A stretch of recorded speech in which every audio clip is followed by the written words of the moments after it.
Right, so been a while since I've filmed anything. This is what we're looking like in here now. All of that sound deadening is up, and that is a bastard of a job. Basically you have to get a heat gun and a scraper. Heat, scrape, heat, scrape, heat, scrape. Oh, it's sort of looking pretty good. This is, as I knew it would always be, horrendous. So I think, I can't even figure out what they've done here. I think they've had those seat rails and then they've riveted on this L shape and then riveted that onto this riveted panel. Whatever they did, it wasn't great. Probably should have just fixed it. So what I'll probably end up doing is cutting this whole section out just below this, because I think that's where it's welded to the frame in the engine bay. So I'll probably cut around here and then up, remake this lower end. Cut along there. That's my, all the steering wheel's out, so that's my steering wheel. I'm going to move the car around. But all those floors look amazing. But with every win, you need a fail. So, what I found, oh, turn that down.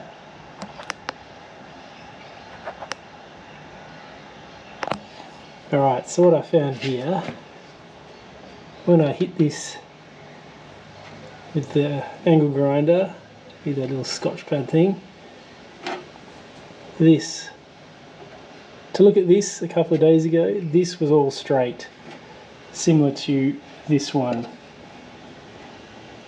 Straight, looked beautiful. Until I realised it was all bog. So this whole thing's creased. You can see there's a crease there, there, it's pushed in there, there's a massive crease here, it runs down into here, there's a huge crease across the top, and all this, I mean, you can see that all this has been squished and then pulled back out, or half pulled back out. Same was similar to here. You can see the bog in here where that's been a bit creased, not nowhere near as bad as this side.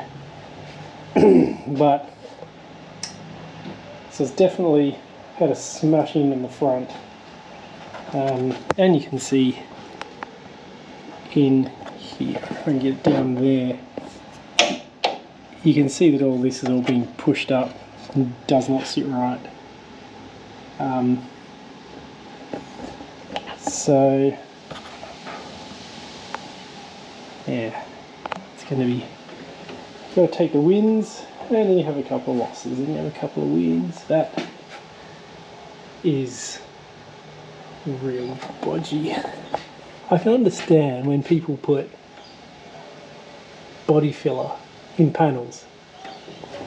That I get, you know. I can see, like, over on this side, you can't see it there, but there's these really small little dents.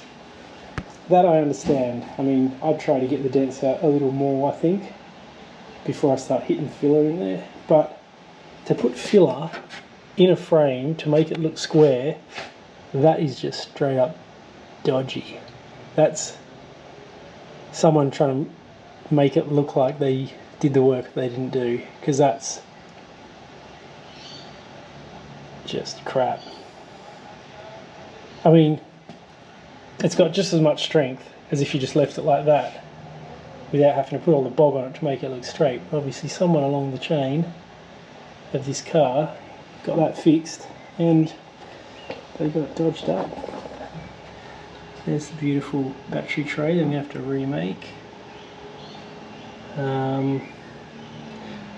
it looks like a lot of this creasing and all this action here happens in front of this cross member. It's pretty sturdy cross member through there.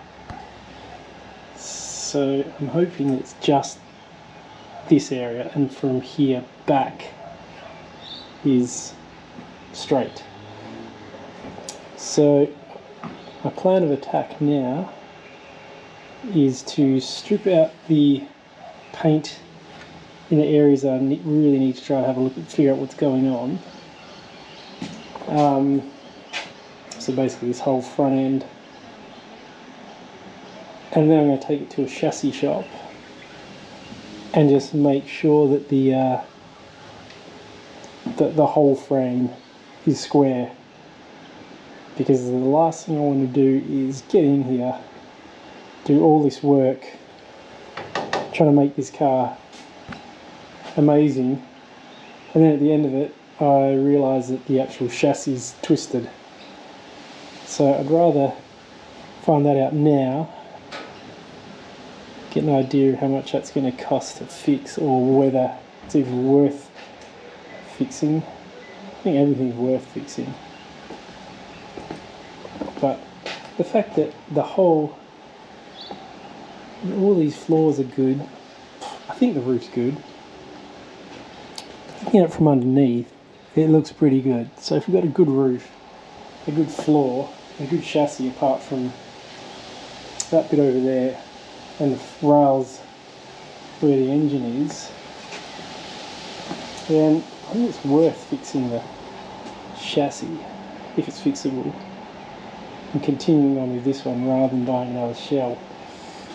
Because the few shells that are actually for sale I look at online, and they're